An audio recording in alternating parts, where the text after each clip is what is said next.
దేవుడు మనకి ఏర్పాటు చేసిన సమయాన్ని బట్టి దేవుడిని స్తుతిస్తున్నాను.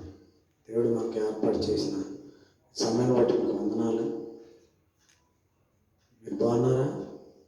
మీరందరూ బాగోవాలని, ఆర్థికంగా బలంగా ఉండాలని, శారీరకంగా, మానసికంగా, ఆధ్యాత్మికంగా దృఢంగా ఉండాలని మీకోసం నేను ప్రార్థన చేస్తున్నాను. నా కోసం, నా కుటుంబం కోసం ప్రార్థన చేయండి. ప్రార్థన చేసుకుందాం. మహాపరిశుద్ధుల మహాగణ స్తోత్రాలు నాయన. ఏ యోగ్యత లేని మమ్మల్ని నాయన, గుట్టివాళ్ళు నాయన, మట్టి వాళ్ళు నాయన, అదే మిమ్మల్ని తండ్రి అని పిలవడానికి కూడా అలా ఏ యోగ్యత, ఏ అర్హత లేనప్పటికీ కేవలం మీ సన్నిధిని మీరు మాకు అనుగ్రహించినందుకు నాయన, స్తుతించేలాగా, కీర్తించేలాగా, వాక్యాన్ని ధ్యానించేలాగా మీరు మాకు ఇచ్చిన అవకాశాన్ని బట్టి మీకు వందనాలు, కృతజ్ఞత, స్తుతులు, స్తోత్రాలు చేస్తూ మా స్తుతి సింహాసనంపై ఆసనుడై మమ్మల్ని స్వీకరించమని యేసుక్రీస్తు నామమున ప్రార్థన సమర్పిస్తున్నాం తండ్రి. ఆమేన్. ఆశ అయితే ఉంది నాలో, అందుకో లేకున్నాను. ఆశ అయితే ఉంది నాలో, అందుకో లేకున్నాను. నా చెయ్యి పట్టుకో నా రక్షక, నా చెయ్యి పట్టుకో నా యేసయ్యా. ఆశైతే ఉంది నాలో, అందుకో లేకున్నాను. నా చెయ్యి పట్టుకో నా రక్షక, నా చెయ్యి పట్టుకో నా యేసయ్యా. నీలోనే నేను నిలవాలని, నీ ఆత్మలో నేను నడవాలని, నీలోనే నేను నిలవాలని, నీ ఆత్మలో నేను నడవాలని, నీ రూపునే పొందుకోవాలని, నీ రూపునే పొందుకోవాలని, నీ మనస్సు నాకిల రావాలని, నీ మనస్సు నాకిల రావాలని. ఆశైతే ఉంది నాలో, అందుకో లేకున్నాను.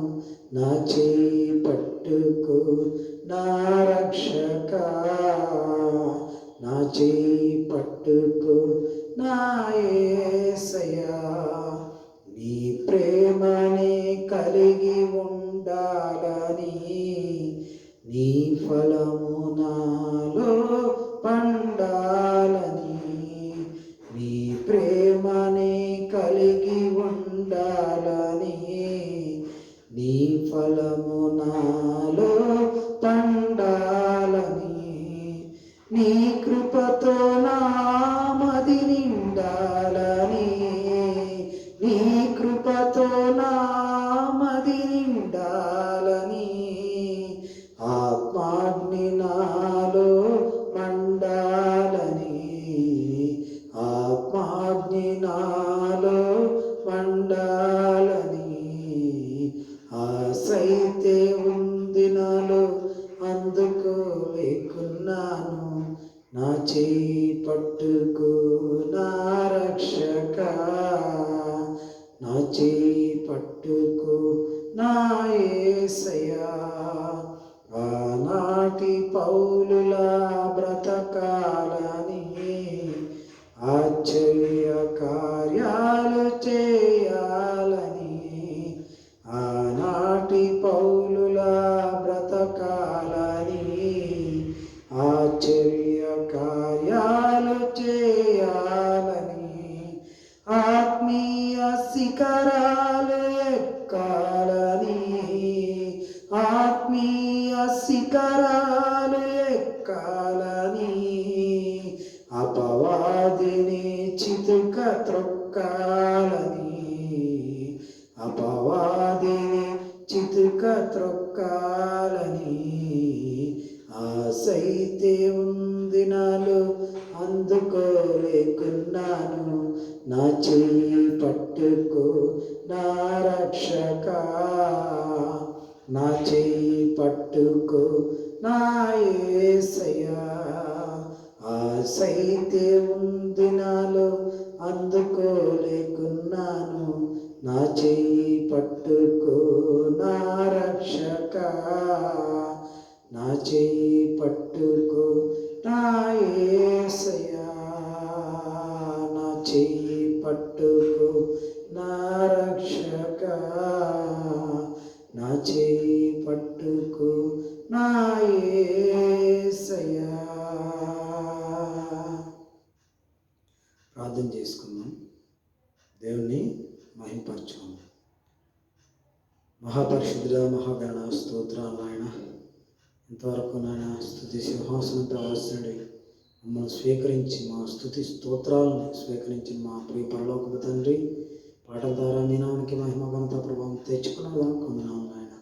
వాక్యం ద్వారా అనేక విషయాలు, వాక్య స్వరూపై జీవాధిపతిపై ప్రతి ఒక్కరిలో మీ జీవాన్ని ప్రసరింపజేసే మాటల్ని ప్రతి ఒక్కరికి దయచేయమని, వాక్యం ద్వారా నాతో మాత్రం మాట్లాడమని యేసు క్రీస్తు నామమున ప్రార్థన సమర్పిస్తున్నాం తండ్రి, ఆమేన్.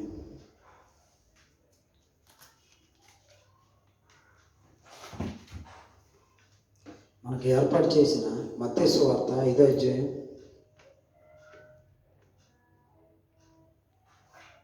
మత్తయి సువార్త 5వ అధ్యాయం 1 నుంచి వచనాలు చదువుకుందాం. ఆయన ఆ జనసమూహంలో చూచి కొండ ఎక్కి కూర్చుండగా, ఇవి నవ ధన్యతలు, 9 ధన్యతలు. నవ్వంటే నవ అంటే 9 ధన్యతలు. ఈ ధన్యతలు మన జీవితంలో ఎంతో ఆశీర్వదించే ధన్యతలు.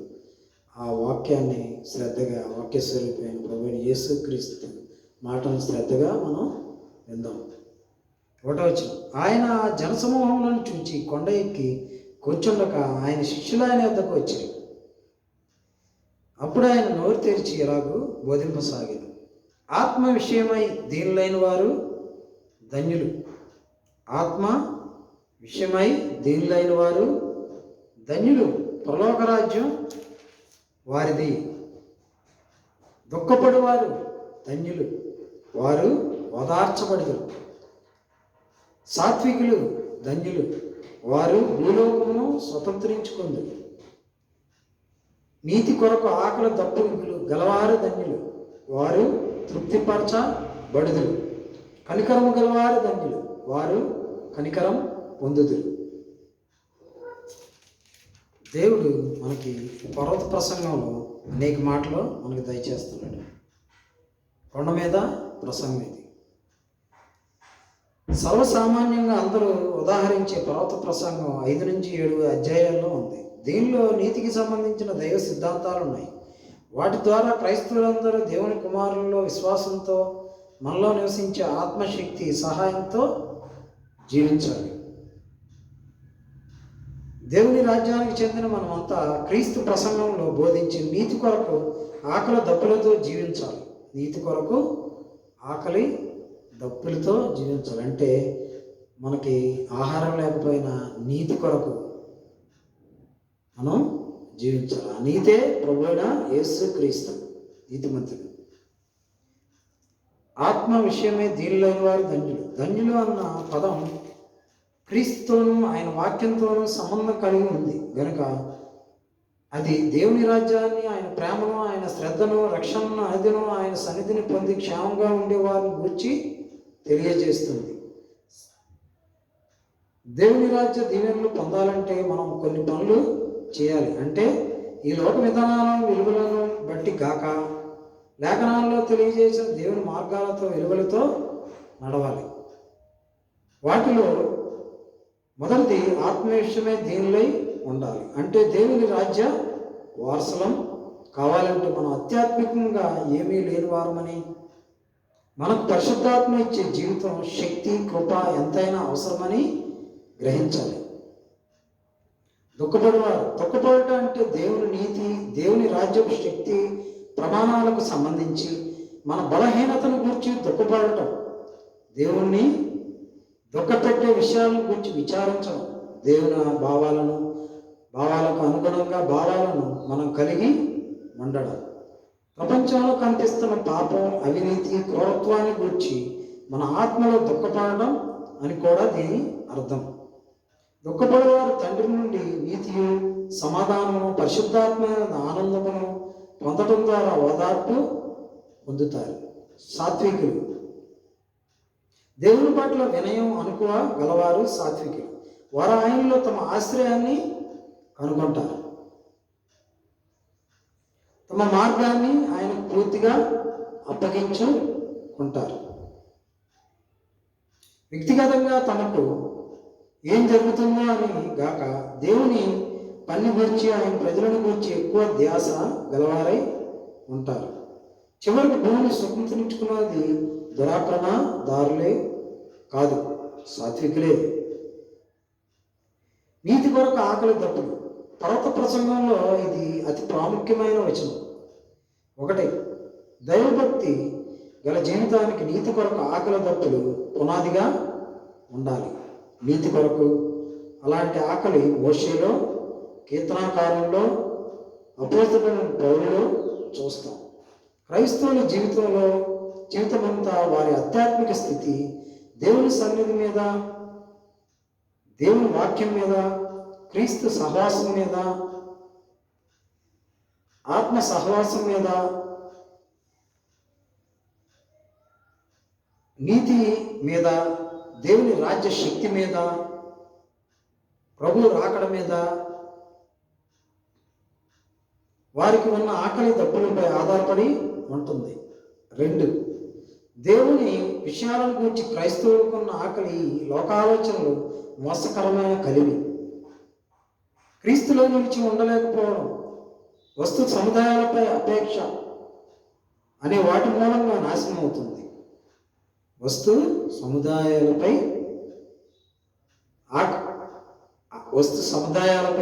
అపేక్ష, సుఖభోగాలు, క్రీస్తులో నిలిచి ఉండలేకపోవడం అనే వాటి మూలంగా నాశనం అవుతుంది.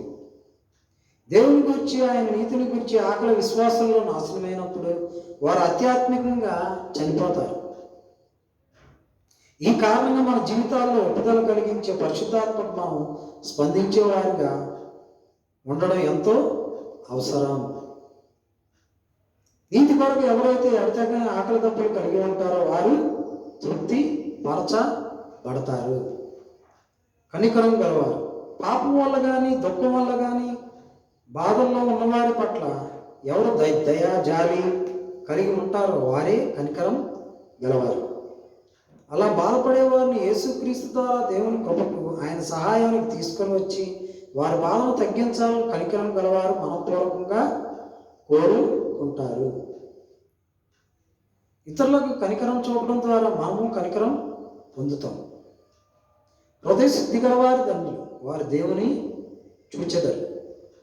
హృదయ శుద్ధి దేవుని కృప వలన పాపపు అధికారం నుండి విడుదల పొంది కంపం లేకుండా దేవుని సంతోషపరచడానికి, మహింపరచడానికి, ఆయనలో ఉండడానికి ఎవరైతే గట్టిగా ప్రయత్నిస్తూ ఉంటారో వారు హృదయ శుద్ధి గలవారు. 1, దేవుని హృదయ స్వభావాన్ని అంటే ఆయన నీతిని ప్రేమిస్తూ పాపాన్ని ద్వేషిస్తూ జీవించడానికి వారు ప్రయత్నిస్తారు. వారి హృదయం, దానిలో మనస్సు, ఉద్దేశం, భావోద్రేకాలు కలిసి ఉన్నాయి. దేవుని స్వరంతో కలిసి ఉంటుంది. 2, హృదయ శుద్ధి గలవారు మాత్రమే దేవుని చూస్తారు. దేవుని చూడటం అంటే ఇప్పుడు రాబోయే రాజ్యంలో కూడా ఆయన బిడ్డగా ఉండటం, ఆయన సన్నిధిలో జీవించడం అని అర్థం. సమాధానపరచువారి ధన్యులు, వారు దేవుని కుమారులు అనబడుదురు. సమాధానపరచువారు అంటే దేవునితో సమాధాన పడినవారు అని, శిలువ ద్వారా వారు ఆయనతో సమాధానం కలిగి ఉంటారు. ఇప్పుడు వారు తమ సాక్ష్యం ద్వారా, జీవితం ద్వారా ఇతరులను, శత్రువులను సైతం దేవునితో సమాధాన పడటానికి, వారిని దేవుని దగ్గరకు నడిపించడానికి గట్టిగా ప్రయత్నిస్తూ ఉంటారు. నీతి నిమిత్తం హింసింపబడువారు ధన్యులు, పరలోక రాజ్యం వారిది. నీతి నిమిత్తం హింసింపబడేవారు. నీతి నిమిత్తం దేవుని వాక్యానుసారంగా జీవించే వారందరికీ తాత్కాలికంగా శ్రమలు తప్పవు. ఒకటి, ఎవరైతే దేవుని ప్రామాణికులైన సత్యం, న్యాయం, పవిత్రతలను పాటిస్తూ సత్ప్రవర్తనతో జీవిస్తారో వారికి ప్రస్తుత చెడు సమాజం కానీ విశ్వాసుల నిలువెచ్చని జీవన విధానం కానీ గిట్టవు.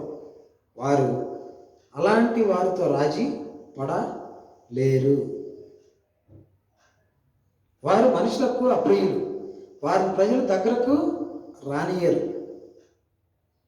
వారు నిందల పాలవుతారు. యెహోవాకి లొంగిపోయిన వారి నుంచి వారికి హింస, వ్యతిరేకత వస్తుంది. కొన్నిసార్లు సంఘంలో తమను గూర్చి గొప్పగా పొగడుకునే వారి నుండి హింస, వ్యతిరేకత వస్తుంది. అయితే క్రైస్తవులు ఎప్పుడు ఈ శ్రమను అనుభవిస్తారో అప్పుడు వారు ఆనందించాలి. ఎందుకంటే ఎక్కువగా ఎవరు శ్రమ పడతారో దేవుడు వారిని ఎక్కువగా ఆశీర్వదిస్తాడు.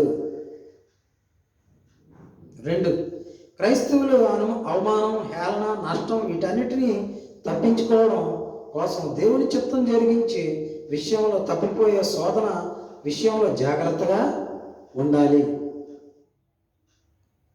దేవుని రాజ్య సిద్ధాంతాలు ఎన్నటికీ మారవు. క్రీస్తు యేసు నందు సద్భక్తితో బ్రతుకునుద్దేశించు వారందరూ హింస పొందుతారు. నీతి నిమిత్తం శ్రమపడి హింసను సహించే వారికి దేవుని రాజ్యం, పరలోక బహుమానాలు లభిస్తాయన్న వాగ్దానం ఉంది. నా నిమిత్తం జనులు మిమ్మల్ని నిందించి, హింసించి, మీ మీద అబద్ధంగా చెడ్డమాటలలో పలుకున్నప్పుడు మీరు ధన్యులు. సంతోషించి ఆనందించి పరలోకమందు మీ ఫలం అధికమగు. నా నిమిత్తం జనులు మిమ్మల్ని నిందించినప్పుడు, హింసించినప్పుడు, మీ మీద అబద్ధముగా చెడ్డమాటలలో పలుకున్నప్పుడు మీరు ధన్యులు. ఇక్కడ కాదు, పరలోకంలో. సంతోషించి ఆనందించండి. పరబంధు మీ ఫలము ఇక్కడ కాదు, భూమి మీద కాదు, పరలోకంలో మీ ఫలము అధికమవుతుంది. ఇలాగన మీరు పూర్వమందున ప్రవక్తలను హింసించిరి. ఉప్పును వెలుగును గూర్చిన క్రియ. మీరు లోకమునకు ఉప్పు అయి ఉన్నారు. ఉప్పు నిస్సారమైతే అది దేని వలన సారం పొందును? అది బయట పారవేయబడి మనుషుల చేత త్రొక్కబోటుకే కానీ మరి దేనికి పనికి రాదు. లోకమునకు ఉప్పు. ఒక పదార్థానికి రుచినివ్వడానికి, అది కుళ్ళిపోకుండా భద్రపరచడానికి ఉప్పు ఎంతో విలువైనది. కాబట్టి విశ్వాసుల సంఘంలో, ప్రపంచంలో దైవభక్తికి తాకాణాలుగా ఉంటూ సమాజంలో స్పష్టంగా కనిపిస్తున్న నైతిక పతనాన్ని, దుర్నీతిని అడ్డగించాలి. 1, సంఘాలు పరిశుద్ధాత్మ శక్తిని ఆర్పివేసి ప్రపంచంలో ఇప్పుడు ప్రబలి ఉన్న దురాత్మను ఆపలేక నిలువెచ్చగా మారిపోతే దేవుడు వాటిని ఉమ్మి వేస్తాడు. 2, దాని ఫలితంగా అవి మనుషుల చేత త్రొక్కబడును.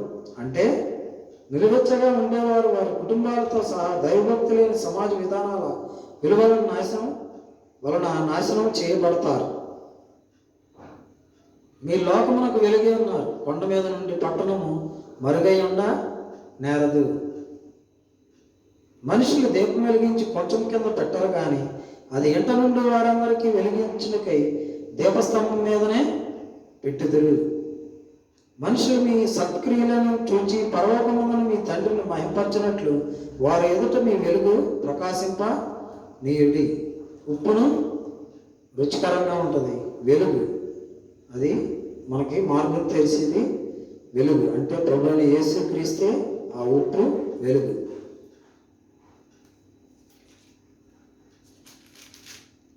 ఈ నవధన్యతలు, ఉప్పు, వెలుగు, మొత్తం ఈ ధన్యతల గురించి చెప్పిన ప్రభువుని యేసుక్రీస్తే లోకమునకు ఉప్పై అన్నాడు, వెలుగై అన్నాడు. ఆయన మనల్ని దీవించే దేవుడు. ఆయన మనల్ని హెచ్చించే దేవుడు. ఆయన మనల్ని బలపరిచే దేవుడు. ఆయన మనల్ని స్థిరపరిచే దేవుడు. అందువల్ల